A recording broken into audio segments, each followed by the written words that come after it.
Hi, welcome, and thank you for tuning in on Yachting International Radio. My name is Eva Lianne Veldkamp, and you are listening to Maritime Unity. Today we will talk with Hunt Etheridge on relationships. Hi, Hunt.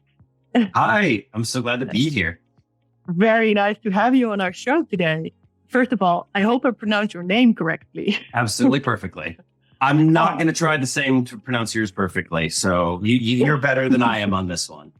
Maybe. My name is Eva. That's always really easy, right? Yes. Thank you for being here. Maybe we can start with a little introduction of yourself. So can you please tell us who you are and what you do and what you love to do? Sure.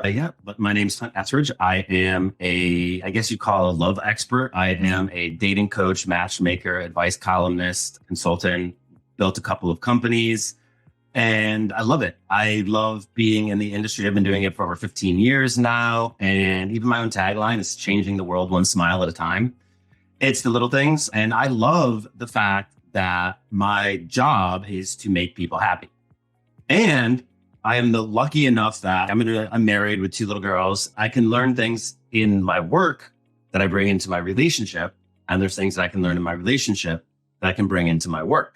So it actually works well. And similarly, it looks like I have proof of concept because I'm married with kids. So I'm going to go with maybe I do somewhat every once in a while know what I'm talking about. But I love it. It's because it's such a driving force in our brains. It's the number 2 driving force in our brain, other than staying alive, putting mating and dating and relationships all together. It's human nature on literal steroids. So your brain's going bonkers with this crazy drive. And it's no wonder that it can be confusing and challenging and crazy even, and puts us through the ringer because everything is always easy to see from the outside than the inside as well too. And you can tell yourself all you want to yourself about who you are. But until you go through some of these things, that's when you find out who you are, what your value system is, how to attract that value system to you. Things should be based less on interests and more on that foundational stuff. These are a lot of things that come with time. And also, this is a skill set like anything else, like tennis or learning German. And you can learn it and you can practice it and you can get better at it. And identifying what it is out there. Because there's 2 parts, right? There's identifying what's going on. And now with this data, what do I do with it? How do I maximize my benefits? So I'm passionate, fascinated, love it. Also because every single person on the planet basically has some experience in it. Even no experience is experience in and of itself. So if I happen to be a civil engineer or something like that, 1, find a few people that knew what that was. 2, that would actually like to engage with me on what my job was. But because of being in this, it's almost like I'm a doctor. In a way, I'll be at a party like, oh, you're what? Okay. So last night I was out on this date, right? And I was like, okay, let's go. Yeah. What happened? But I love it. It's what I do. And it all comes down to human relationships, just interpersonal skills with 2 human beings, regardless of where they are on what spectrum, communicate well with each other, respect each other, understand where each other come from, and then build a future together. Yeah, exactly. So it's so nice to have you on the show today because maybe also as an introduction, I can tell you why I'm so interested to talk with you and not any other dating or relationship expert. Because I think what I noticed is your way of seeing things, right? So if you see certain talents of people, then, and if it's real talent, like intrinsic or passionate things, that you can recognize it as another person. So I think definitely I saw this with you. And also that's why I really love to talk together, because this whole podcast show is to just talk with people and create this environment where you can just find out about each other and about how we can connect more and about what's happening inside of your own head and in the head of somebody else. And maybe make the world a little bit of a better place when we're all done.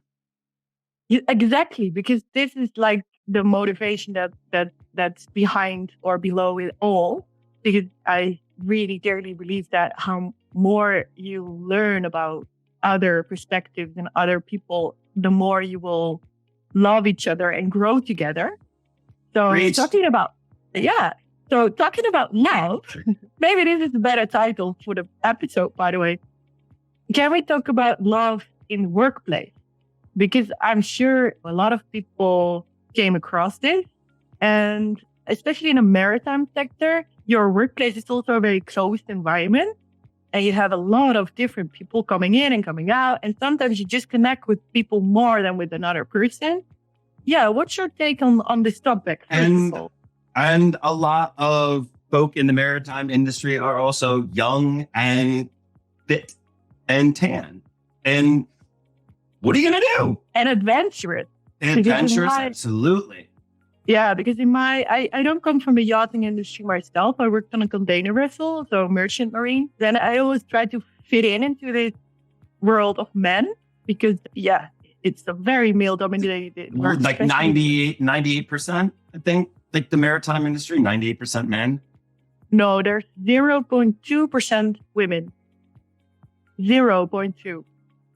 So you're very much in a minority. So you're seen as some kind of intruder or unicorn or somebody that doesn't fit there at the first. And that's okay, because I can understand this. If you're not used to it, I can understand it. So, but that's a whole other topic. Yeah, exactly. It's like as we were saying, you find out how people really feel about some things and you wish you didn't sometimes, but c'est la vie. Well, yeah. And for me also, so first of all, I think this is a difference with the yachting sector, because for me, it wasn't like 10 beautiful people or, of course, about 10 beautiful people. I understand, but I understand what you're saying. Yeah, I tried to fit in. So I made myself as ugly as possible most of the time and made myself look like a man a little bit as much as possible because I wanted to fit in. But anyway, that's another topic. Yeah. Yes. We have to make another episode about this. Well, this is it. And that's because everything is linked. And the more you can understand each other and yourself just in human ways, the easier you can approach any of these particular challenges or problems. But yes, love in the workplace. I've done it. You've probably done it. People that are listening have probably done it. And it's one of those things. Advice is like taking the past out of the gutter, brushing it off and painting it up and passing it off as something better than it was. Basically, you're not going to understand it until you've already gone through it. So everybody says, don't date in the workplace. And you're like, why does everybody say this? I'm just fine. It'll be fine. Yeah. I'll be fine. Well, and you can be, but if it blows up really bad and you don't realize how bad it can get until it does. And that's all that when people are saying you shouldn't date in the workplace, it's just trying to protect you from what's going on also. But also if you're on a smaller yacht or something and there's a limited amount of crew and all of a sudden there's some weird love triangle and cat fight or dude bro fight going on under the level, it's going to affect how the boat is run, how the ship is run. It's going to affect the upstairs stuff as well too. So it behooves the owners and the captains and the chief stews and stuff to tamp down on this stuff. The problem is you only are around the people that you're around. This is all that you have around you. And most of us are not monks or nuns and have natural human desires. And again, on a small crew, you're on a 6-month charter or something like that for a long time. That's it. And so I think theater, when I was in theater, is a bit like this too. It's very incestuous. This is all we got. So we all just like sleep with each other. And sometimes that can be okay and sometimes not okay. But so it's like one of those things. Listen to what I'm saying. Don't date at the workplace. Now that you've completely thrown that advice out and are going to still continue to date in the workplace, let's figure out how we can navigate this. Do you have the least amount of fallout? Yeah, because that's why I love to talk about this topic so much, because when you just shut it up and just throw it out the window and say you should just never do this. And in most cases, in this world, people just say, especially in the merchant marine, women should not work on board of ships because of this reason. If you don't have women, you don't have love in the workplace, which is totally insane. Insane. Because Dude, there's a lot of jokes about the U.S. Navy and seamen. Let's just, sure. What about, because what about other love and other relationship? What about bisexual people? What about the gay people? What about other kinds of love? If you don't learn how to behave, then you don't learn how to be in this really safe and good place. I saw an article recently that they're for a possible Mars mission, they're looking at an all-female crew so there won't be sex in space. Should we tell them? Should we tell them? I really want to tell them. Yeah, so it doesn't matter. That would be nice. We are humans. And one of the most amazing things about humans is our ability to adapt to any situation. The last 5 years have shown us that in stark terms. We all got through it. You had to get through it. So when we're in these situations with only a few people, or you started trying to adapt to that situation, and you just want to make sure that you've got the most advantages going for you. Yeah. But most of us are, to quote my friend, young, dumb, and full of cum. And so we'll make mistakes and don't have kind of the life lessons under our belts to get through it. And many times there can be a power imbalance in these types of relationships too. Yeah, so let's dive into that, because I think that's a really good way to start how to deal with this.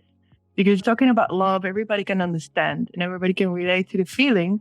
But when you talk about power dynamics and leadership influence, in Dutch you have a really nice word for it. This is called ongelijkwaardigheid. And it means not being equal, but also not being worth the same in a way. And I think I never came across an English word that describes it in this layers you have in my language. I like it. But so I think this is what happens, because I don't want to dive into my own story, but in my own experience, things were working really good when we were able to maintain this gelijkwaardigheid. So when we were able to find each other on this similar level of to see each other at the same level. And when it became difficult, or when the toxic thing become more obvious, it had something to do with this. And it was like some way that this person went that one, but it went slippy. Yeah, it gets weird. Yeah, so what do you think about it? Do you have some advice? Yeah, yes, collecting my thoughts. So many comes back to men, because men have more fragile egos than women. It's hidden very well behind a lot of bluster and attitude and things like that as well too. But men are also very hierarchical. And a lot of my colleagues say they'll throw these singles events in Vienna and India and all different places. And the men will call to ask about the guest list. They're not asking about the women that are going to be there. They're asking about what other men are they going to be standing next to. They want to make sure they are in the right hierarchy. They're not concerned about the women. They're concerned about how they're going to be seen in the men's eyes. So it's just a very animalistic tribal thing back in our ancient brain that has this hierarchy thing. Now, because many men don't have as much emotional intelligence, not even looking at the armed services or the merchant marines as tough roughnecks and things as well too, haven't processed how they feel about these hierarchies sometimes. And then you throw in a woman into the mix, and things, like you said, get slippery, slippy, weird. And because there's actually studies shown, so I'm a study junkie. I love reading studies. This is my stack of studies, like annotated and stuff. But they actually did a study on the video game Halo to figure out misogyny, basically, and the biggest thing. And they found that men that were secure in their hierarchy, secure in their status, treated the women benevolently. The men that felt that their place in the hierarchy was threatened by a woman became extremely misogynistic and antagonistic because it's about the hierarchy for them. And so again, you have especially in places like ships where there's a distinct written hierarchy and everyone knows exactly where they are on this, those unconscious feelings of loss of power or hierarchy. I was talking to Margarita, who's an amazing woman, and a phrase that I said to her that she appreciated too was like, to the privileged, equality feels like oppression. And Yeah. men, let's just use a fake statistic. Men say men are 98% of the maritime industry. If all of a sudden they're 97.5%, they lost something. They feel it's being taken away from them, and they're still 97.5%. You're still overwhelmed, but to them, every advancement they feel now is a loss to them because they look at things as like a zero-sum game. So now you have this person that feels the natural order is out of whack. Even if they don't think it, they feel it. And that comes back to one's own self-worth. Like the crab syndrome that one crab tries to escape, everybody tries to pull them back. The best friends you are the ones that celebrate you when you succeed, that are happy for you, that don't feel threatened because of your success. And that's hard to find or suss that out in a partner or in a person. But having a cheerleader, someone that is happy for your happiness, I think if we want to get into if you have someone in your workplace that is cheering for you, helping you actively try to succeed, get promoted, get to the attention of the captain, that's a much greener flag than other ones. People that are obsessed with rank, men that are obsessed with rank will probably have that slip out in the form of misogyny because humans tend to go after whatever perceived weakness they see. If it was a man, they would call the man gay or something to denigrate them as well. But when it comes to women, it comes out sometimes very violent and very misogynistic to like crazy places. Yeah. So there's, I think, two things I would really love to talk with you about further. Hearing you say this, because first of all, yes, the workplace is also very hierarchical, right? Especially on ships. It's necessary to have a hierarchy on board of a ship because you need it to be safe, to make sure that the ship is coming from A to B in a safe way. Hearing you say that it's also like a masculine thing to have makes sense. So that's why also I think it's super important to learn about this, to reflect on your own behavior and to see it reflected in your environment on board of a ship or in any kind of other workplace you are in. So feeling secure and not feeling afraid that you will somehow lose your place seems like a very good advice for people. The details of how to get there is always the challenging part of it. But yes, that's what we can hope to aspire to too. Because also, you and I have a little bit of wisdom in us after a few couple of years, but you don't at the beginning. And you almost want to make mistakes to just see what happens. And you need it. Without mistakes, you cannot learn. Yes. Because that's like the perfectionist lesson number one. Without mistakes, you cannot learn. You have to fall out of the tree to learn. If I didn't make every mistake that I've made in my life, you and I would not be sitting here having this conversation. So but that's becoming okay with who oneself is too, which again, many people also look at the ocean as a way to get away from problems as opposed to deal with problems. It also can attract a certain sort that hasn't figured their shit out yet. That's the next thing I wanted to dive a little bit deeper into and that goes to being conscious of this whole thing. Because I think when you want to run away from something that you don't know, and if you're afraid to dive into something that you don't know yet and that you fear a little, then you hold yourself back from learning, from this whole learning curve, right? From this whole learning experience.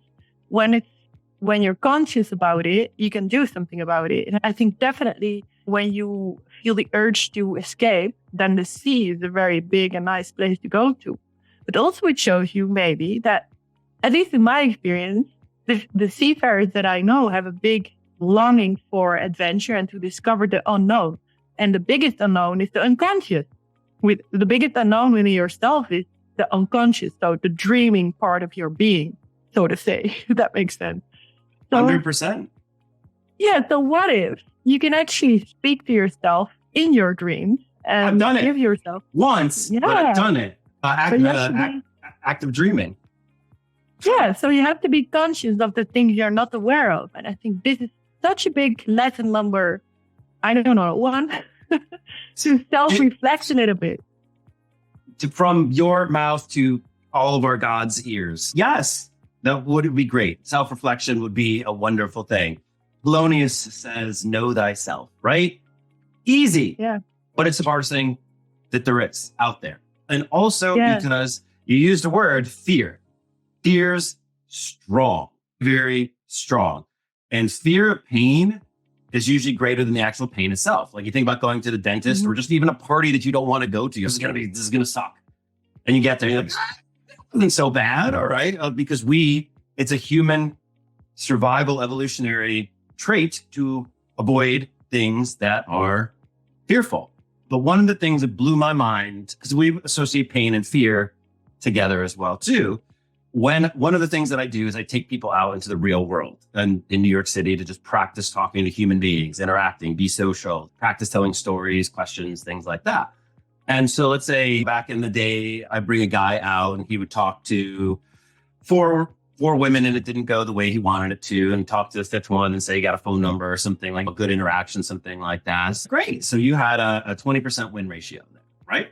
But he had to walk through 4 pain points to get there. When online dating really started to become as successful as it was, I found that these men retreated from the real world and would go home and send 100 emails for one positive response, taking their win ratio from 20% to 1%, but they had to walk through 0 pain points to get there.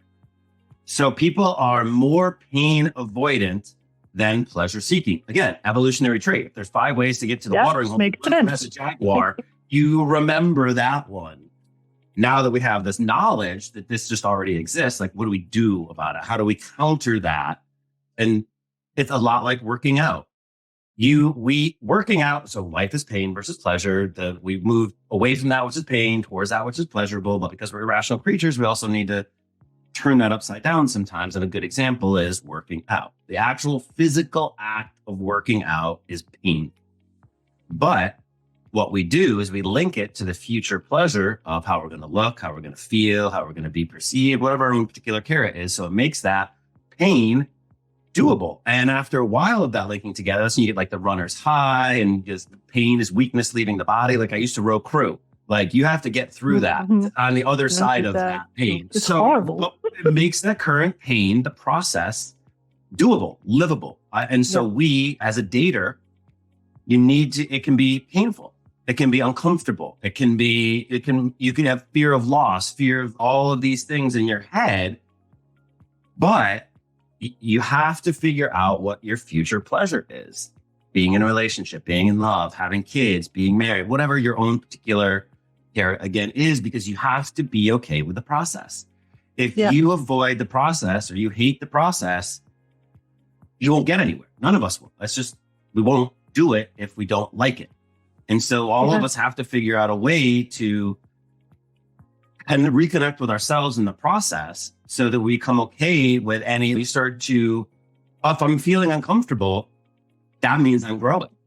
That means I'm putting myself into new situations. That means I'm adding to myself. So every time you feel that, you have to learn to start creating new synapses, creating new emotional pathways. This is a good thing that I'm feeling this way. Let me continue pushing myself a little bit too. Yeah. And then you learn your nervous system how to feel really safe into what you're doing, right? And you also realize there's no worst case scenario. So that's it. Oh, I was fearful of nothing. Yeah, I think you can give respect to what happened, even if it hurt you. But because I think this is also important, you just see everything, the whole picture. But definitely good take on what you need to learn. And also definitely this unconscious thing that we are doing is a thing that we need to work on. I talked on a previous episode together with the psychologist named Anna Muker about exactly this and how, so she's like looking into psychology in a holistic way. And she very transparently explained how this also works in your brain and in your nervous system and what your reactions are and what kind of flag wave into your head. Just to get back on the topic of today, I think I really love to hear you say that to the privilege, equality feels like oppression. And I think that's so interesting when you talk about love in the workplace, when it's like a little bit interfering with the hierarchy, because then the hierarchy feels maybe unconsciously, right? Feels this oppression, but also makes me think about a lot of people have to so it makes me think about the imposter syndrome a little bit. So when you feel like that's the opposite of people who call themselves leaders, maybe that's also an American. Well, I'm sure they've got their own versions of imposter syndrome as well too, but they just tie it. No, I mean, it's also cultural difference to call yourself, to have a name for the rank you are. Yes. And really live that out. So you are not Hunt, you're like Captain Hunt, right? You need this title. And I think looking at the women I know, they don't need this title so much sometimes, or they don't need to be called CEO so much. They like everybody likes it, but what I would really like to say is that it's also nice to make somebody feel like that, right? So I would love to call you Captain Hunt if you like it, but maybe it can also make you feel more and like you are more of importance than me when I do that. So it also goes back to what I am responsible for in me. Because when I am like totally keeping you up, you're captain, I'm also doing something with myself. And I'm also changing the relationship dynamics this way. Yeah, if you're putting somebody unconsciously or consciously or unconsciously up here, they're turning around and looking at you down here. And that's not ideal. Exactly. So you can unconsciously put yourself underneath it and not even realize it. And now here's something that's also making it a little bit more challenging is even in ships when women were lower, right? So even if there was workplace romance, to the men, the power imbalance worked in their favor. Now you've got people like Captain Kelly Gordon and some of these other very highly ranked women, which is awesome. But you have men that also may give lip service to, I have no problem with taking orders from a woman, but in actuality, feel a different way about it because they haven't processed that, again, in the hierarchies and things like that. So it just adds yet one more challenge to women in this industry that just for existing, you're threatening their worldview. Yes. And so that's exactly what I mean. And it would be so interesting to talk with you more about femininity and masculinity and males and females, what the difference is and so we can talk about this further, because I think that's exactly what's happening, especially in the maritime sector, when you look at gender differences. So it's really nice to talk with you today on relationships and how those dynamics are. And I love your feedback and I love the takeaways from the things where we need to work on. It would be very lovely to talk with you more about this. Would love to. I hope I answered some of your questions. And I know that I sometimes can get excited and go in different directions, but I very much enjoyed the conversation. We'll be here anytime you want. Yeah, me too. And to the audience who is listening today, I would really love to say that if you have any questions or comments or things that came up into your mind while you listen to this, please share them in the comments or give us a DM if you hear this, because I think it would be so nice to dive a little bit deeper in this whole topic together and learn from each other and learn from what we need to focus on more. So thank you for listening. Thank you for being here, Hunt. And we'll see you the next time.